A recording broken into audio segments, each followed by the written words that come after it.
All aboard for the Medicare for the Lazy Man podcast. The Medicare podcast that causes dogs to howl at the moon. And now, shining example to He-Man everywhere, Medicare expert Doug Jones.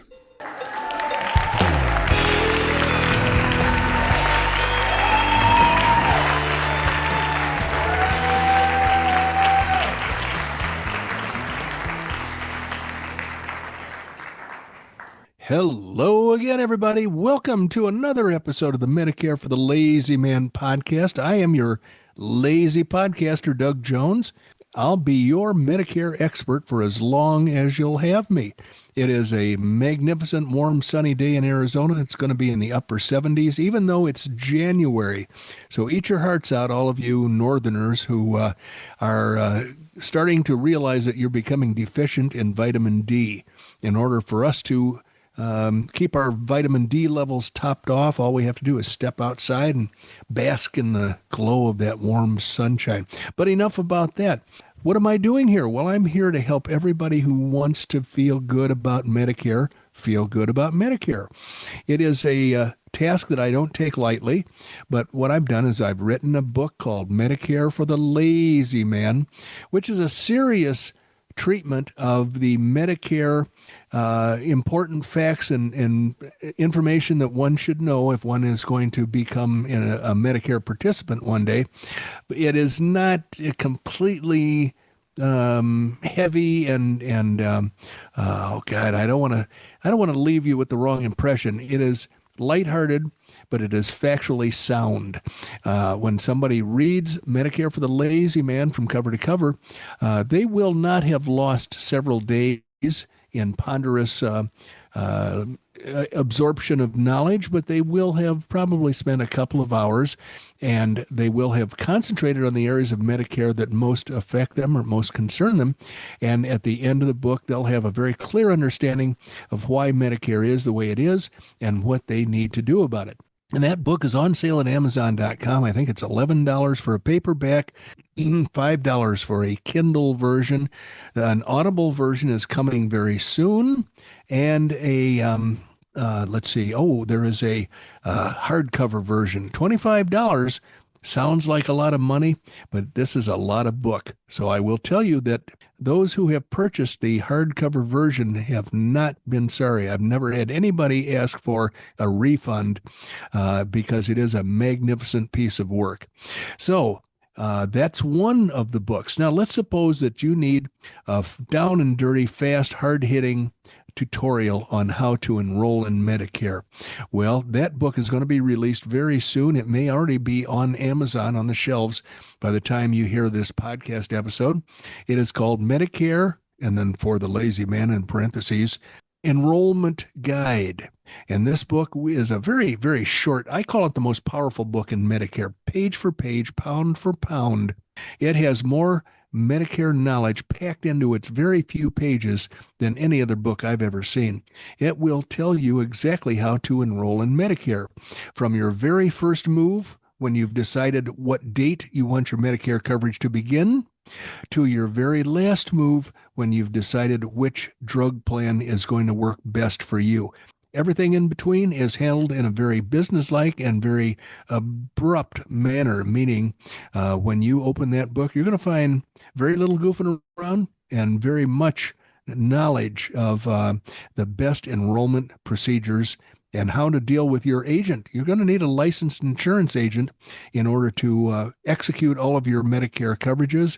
I'm always sitting here with my hand in the air volunteering to be your insurance agent, but you may not want me to be your agent for some reason, so I have some hints as to how to locate an agent, what that agent should do for you, and how you should follow or not follow their advice depending on what products that they're trying to talk you into.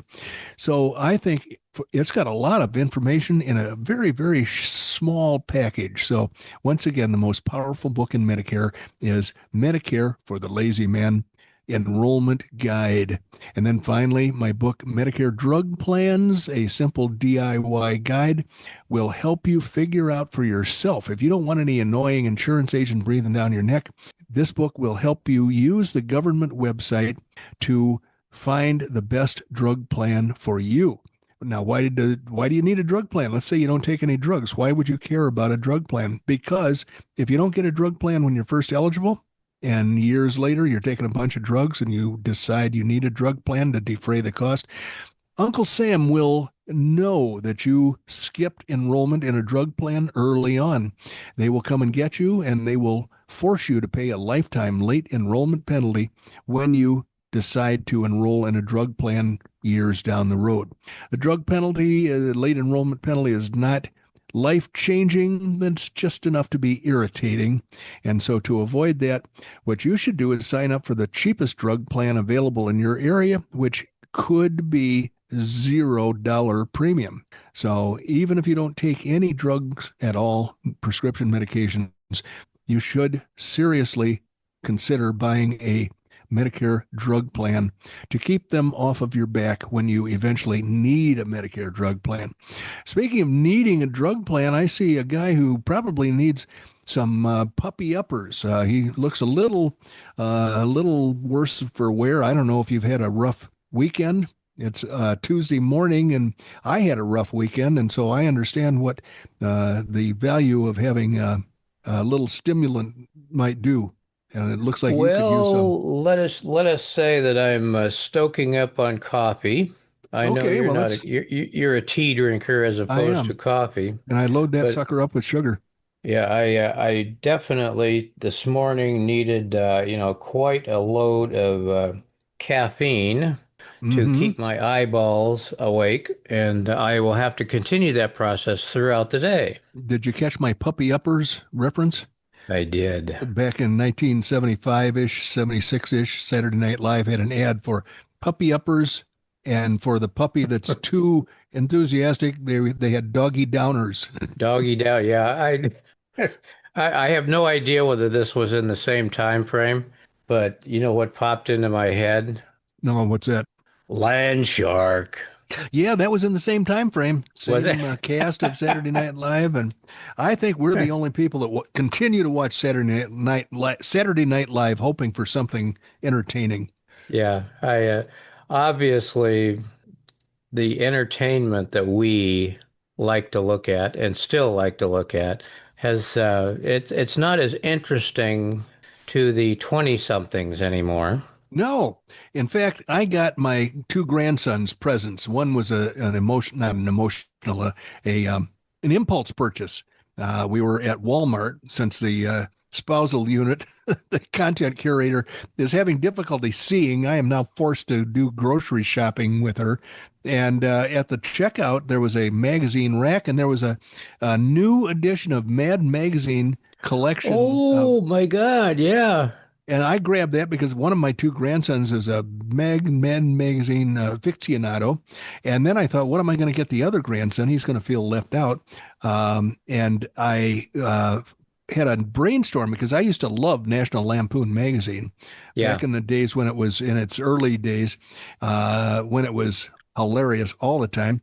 And so what I did was I ordered a collection of National Lampoon best of Oh yeah, yeah, yeah. a big magazine, and I that was for the other grandson, and I got that, and it was definitely in somebody's collection because it's kind of dog-eared.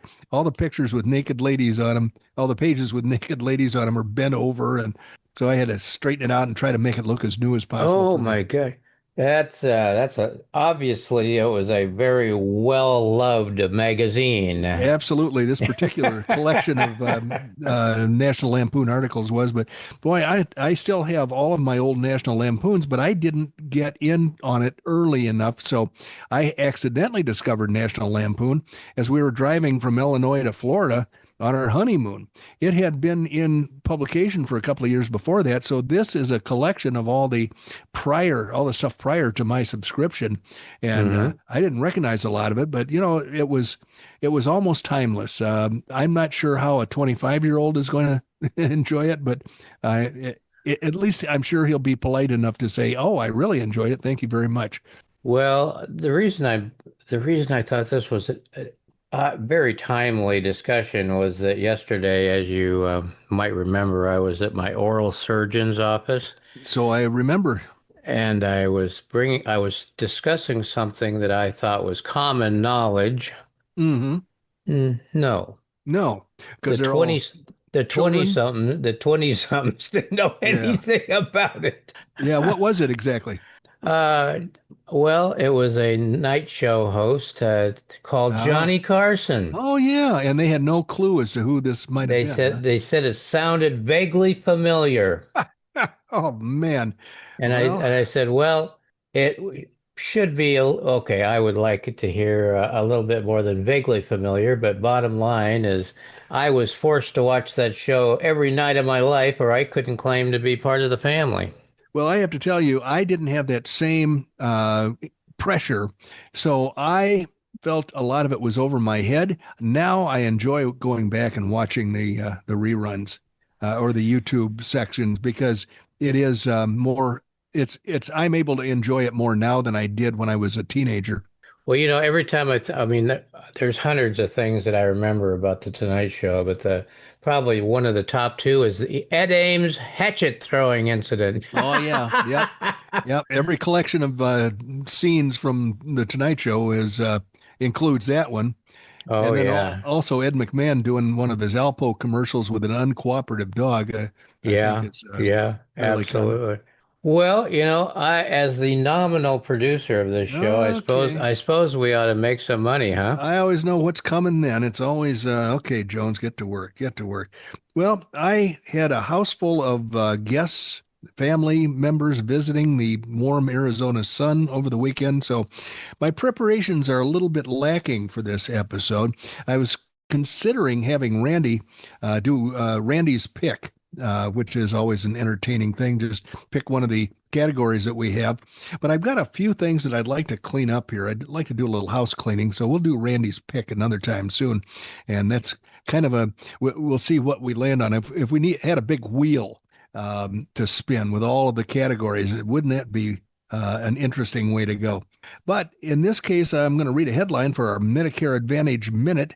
Federal judge blocks Idaho from enforcing Medicare Advantage Commission rules against United Healthcare and Pacific Source. And I thought Humana was involved in this too. The reason I'm doing this is to close the loop on a story that I did several episodes ago. We are at a point where Medicare Advantage plans are having tough times. We're not really unhappy about that because in my world, Medicare Supplement is the much superior product for people to choose. But Medicare Advantage plans have horned in and convinced people that they're the best choice of all. And then, of course, after somebody's health goes south and they run up against the headwinds of prior authorization rules and so forth, they learn that they cannot easily get a Medicare supplement, which offers much broader coverage, and that becomes a trap. So, what I remember reporting here is that several companies, including United Healthcare, wanted to discontinue some of their plans, but I think they were enjoined from doing that. And so what they wound up doing is just stopping the commission payments to the insurance brokers that would normally sell their plans. And they also stopped advertising, and they took their applications for those particular Medicare Advantage plans off of their websites. So if somebody wanted to buy a particular Medicare Advantage plan that was not discontinued officially, then they couldn't find an insurance application to fill out for that plan, and they couldn't find a broker who would give them the time of day and sell them that plan because the broker was not going to get any commission. So why would he do anything that didn't pay him a commission? So this article starts out, a federal judge has granted. What happened was then the state of Idaho determined that they were going to punish those companies by blocking those actions. In other words, forcing them to pay commissions to brokers, insurance brokers who sold those particular plans.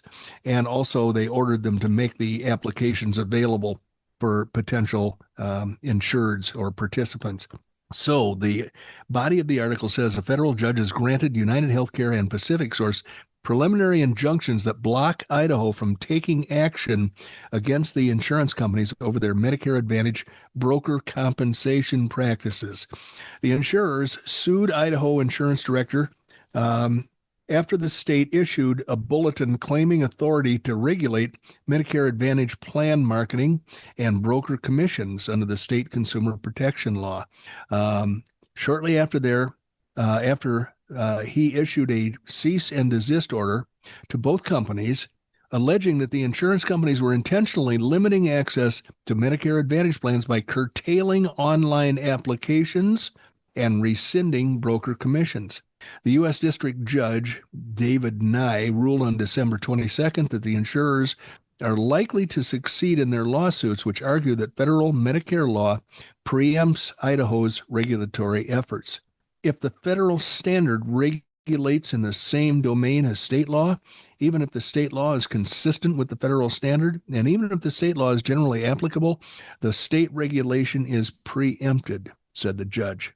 United Healthcare said it filed anticipated commissions with the government in July in the range of $0 to the maximum allowed, and that adjustments to broker compensation were necessary to remain viable in Idaho's Medicare Advantage market amid rising costs that have forced other plans to exit the state entirely.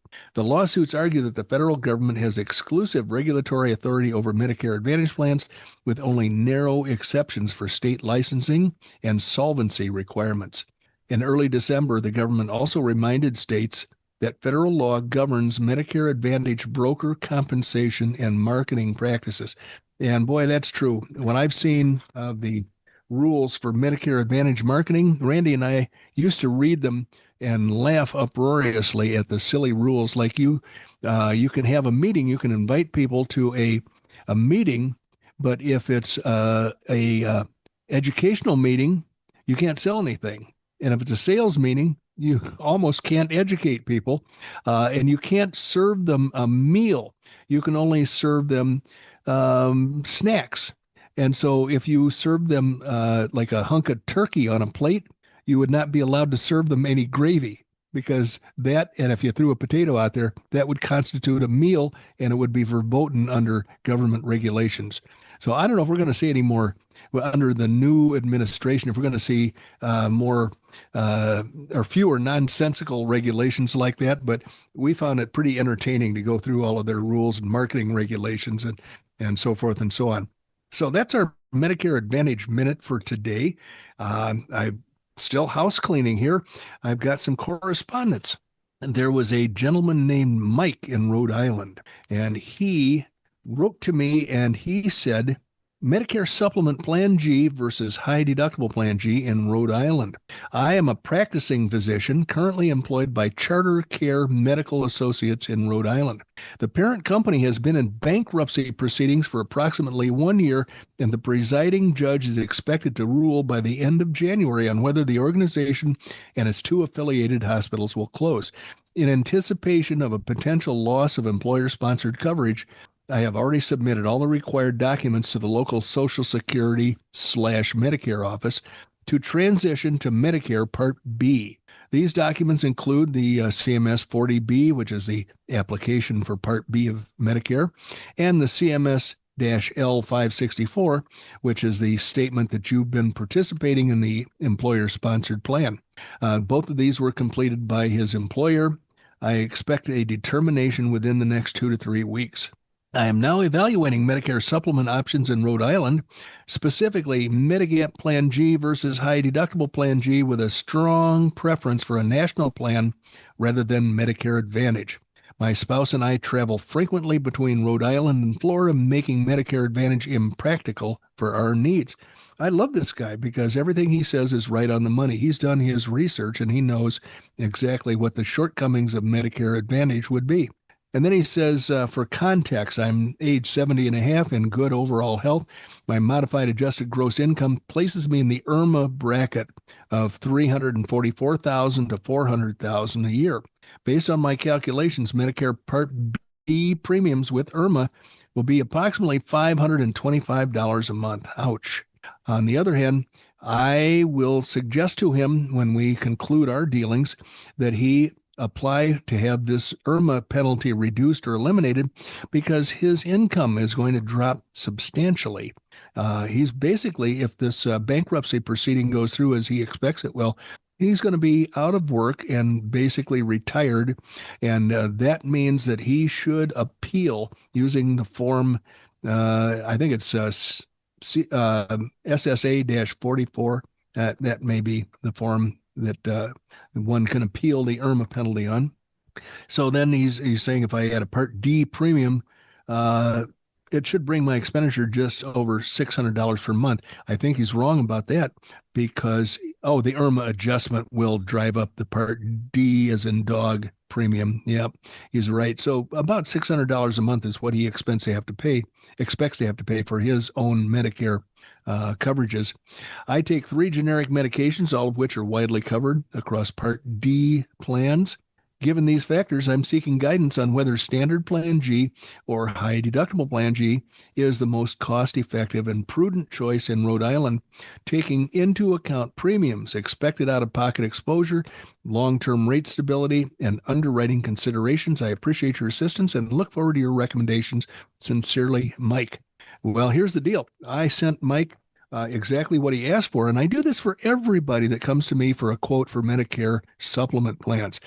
Once people understand that Medicare supplement is the best possible coverage that they can have in the world of Medicare, then the choice becomes, do I buy the standard plan that covers everything, or do I take Doug's advice and buy the High Deductible Plan G, which is a lot less costly, and frankly, I can then use the premium savings to offset the cost-sharing expenses that I'll face if I have a bunch of medical expenses.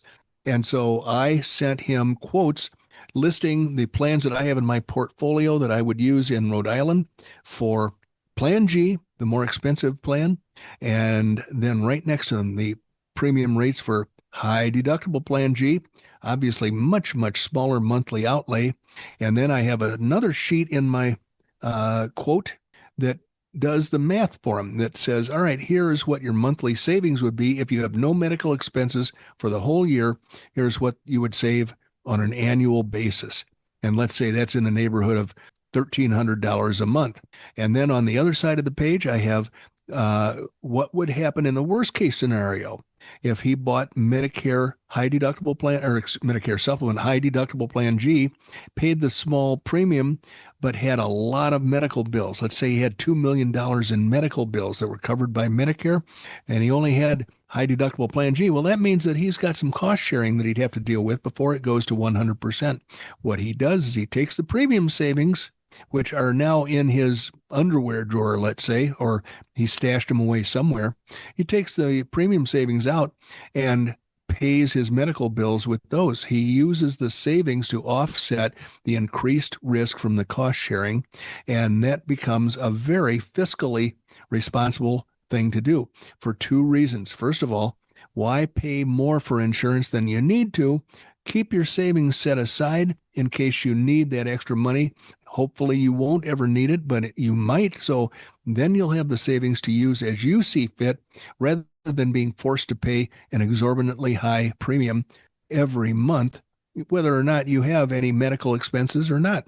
And the other thing is that every time a rate increase comes for the Plan G, that's the plan that most people buy, you will not be subject to that rate increase because the rate increases for High Deductible Plan G are smaller and less frequent. So every time Plan G that you would have purchased but didn't has a rate increase, your savings increase. Now, you won't feel that. You probably won't stick your savings into your underwear drawer like I suggest, but you will eventually have some medical expenses, and you'll have to pay a portion of those, typically 20% of your medical bills if it's early in the year and you have not finished your High Deductible Plan G deductible yet. You might have to pay as much as $2,950 in total expenses before it goes to 100%.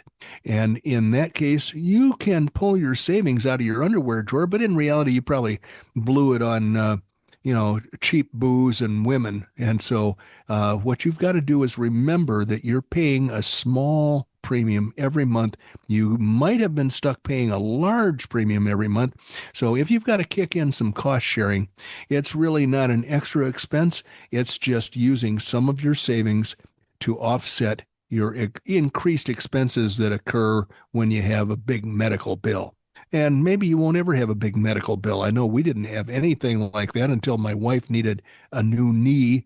And when that came down the pike, I had to write a check for a bunch of the cost sharing, but it was still money that I had saved for years. And it was so nice to go back to that low premium for High Deductible Plan G, even though I had to kick in some money for her High Deductible Plan G cost sharing. It was still a pleasure to be billed the small monthly premium amount the rest of the time.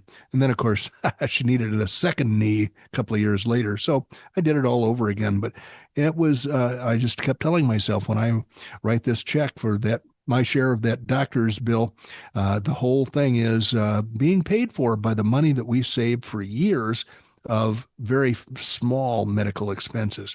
So that's my story about High Deductible Plan G. And I'm going to probably have a very positive experience with Mike because he's done his research and he knows what's what in the Medicare supplement world. Now, here is a piece of correspondence from Tim. And this came in on Christmas Eve when I should have been in Austin, Texas, or actually on the way to Austin, Texas. I was going to stop off at the Westward Look Resort for a night in Tucson. I would have spent Christmas Eve in Tucson at the Westward Look Resort.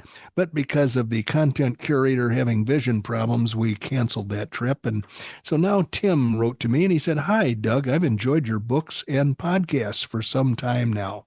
In July, I'm going to turn 65. I work for GE Aerospace and have a high deductible plan that weekly, and it's spelled WEAKLY, covers my wife and me. My wife is a couple of years younger. I have no pre-existing conditions. I take zero pharmaceuticals. I'm trying to consider the various scenarios and implications. I doubt that I will continue working all the way to 67. I joke that I'm going to retire anywhere from 2 weeks to 2 years. It just depends on if someone annoys me enough." Okay, and then he says, here are some questions and thoughts. Question one, or thought one, I want to go ahead and get parts A, B, and D and High Deductible Plan G when I turn 65. Is it even possible for me to switch to Medicare and leave my wife on the company plan? Now, I do answer these things, and I believe my answer is that it's highly unlikely that the company will allow you to remain on their insurance plan in the same category she has now if you are not also participating.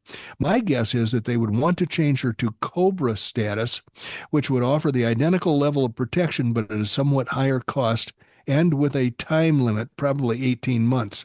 But I would want you to confirm all of this with your HR department. And then his next thought is, if the company won't let me dump my wife off on their or stay on the insurance plan while I go on Medicare, do I just stay on the company plan and delay Medicare? I kind of want to get the ball rolling on better coverage for me as soon as possible. And then he has some sub thoughts here. If I stay on the company coverage, do I go ahead and get Medicare Part A as a secondary? Can I stay on the company plan and also get Parts A, B, D, and G, HD? I know that is extra cost and complexity, but is that a path to keep as my wife is covered? Or is that a path to keep my wife covered? We are both covered on the work plan for around $400 a month. That's probably cheaper than a plan for only my wife via the marketplace, meaning Obamacare. Another thought, if I can't keep my wife on the company plan, if I exit for Medicare, I'm concerned that the marketplace coverage will be punishingly expensive to bridge the gap to when my wife turns 65 2 years after me. I doubt we will qualify for any subsidies. And finally, his last thought is, if I don't work all the way to age 67, we will be in the scenario where I can get on Medicare, but my wife will still need to bridge the time frame between my retirement and her 65th birthday. Any thoughts or suggestions? Merry Christmas, Tim. And so I said, you've got several options available. Let me answer the questions you have raised. And you heard my first answer about they'd probably put his wife on Cobra for a somewhat higher premium and a somewhat limited time span, like 18 months. I also said staying on the company plan and ignoring Medicare for a couple of years or until you quit is certainly an option for you. If you were to enroll in Plan A or Part A of Medicare at age 65, I would want to warn you not to do that if you're making tax advantaged contributions to an HSA at the same time. Also, insurance companies would be reluctant to approve a Medicare supplement while you're still covered by the company plan. So getting Part B when you turn 65 would not be prudent because it carries that 6-month guaranteed issue right for your choice of Medicare supplement plans. It would be tragic if you enrolled in Part B and let that 6-month period expire, after which your state of health took a nosedive. You would likely not be able to get a Medicare supplement after that. And then I further said, go ahead and sign up for Part A as long as you're not contributing to an HSA in conjunction with your high deductible company plan. One course of action is to stay on the company plan for, let's say, 6 months, and then go on Medicare with a supplement and put your wife on Cobra for the remaining 18 months, but verify this course of action with HR. Once again, I have no idea what state you live in, but I think I should have known because I think he said South Carolina. Oh, I know. He said that later. I have no idea what state you live in, but there is an alternative to Marketplace or Obamacare plans. These are short-term medical plans that do not cover pre-existing conditions, but will cover things that happen while the plan is in force. Here is a link to Pivot Health, a company that offers those plans from several different insurance companies. You may use that link to check out the costs and benefits. And then he wrote back and he said, thanks for the fast response. Your comments were very helpful. I'll check out things with HR. By the way, we're in South Carolina. So that's the kind of service that I offer anybody that's got questions. Send me a questionnaire or go to the website that Randy created for me, this magnificent, beautiful creation, MedicareForTheLazyMan.com. And right at the landing page, you're going to find a couple of yellow buttons, and one of those yellow buttons will allow you to fill out a short questionnaire requesting quotes.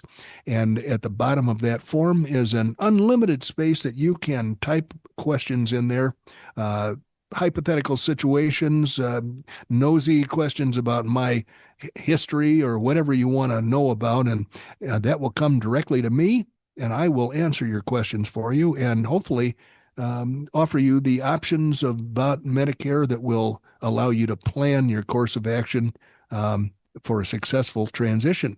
Speaking of successful transitions, I think Randy should transition us out of here today because I have done enough yakking for one day. Well, we are out of time, and I certainly don't want to waste my extra quarters just yet. So let's go ahead and do that. Grab a pencil. dbj@mlmmailbag.com. That's the email address that you need to write down to reach out to Doug any time of the day or night. Doug is licensed in every state of the union to help you with your Medicare supplement planning. MedicareForTheLazyMan.com. That's where it's all at when it comes to our website. We would appreciate it in your wanderings through the wilds that are the internet. Drop a review on our content. We would appreciate it because we still want to end up winners at the end of 2026 over and above the travelogue people. Last but certainly not least, thank you. Thank you all for joining us today. You could have been anywhere else, and you weren't. You were with us, which is exactly where we like to have you, listening to Medicare for the Lazy Man podcast. You have spent about 32 and a half minutes with Doug Jones, the anti-insurance insurance guy, originally from Oklahoma. No more, he's living in the high ground behind Cave Creek, Arizona, in what we affectionately like to call the Nosebleed Mountains, and we have a real treat.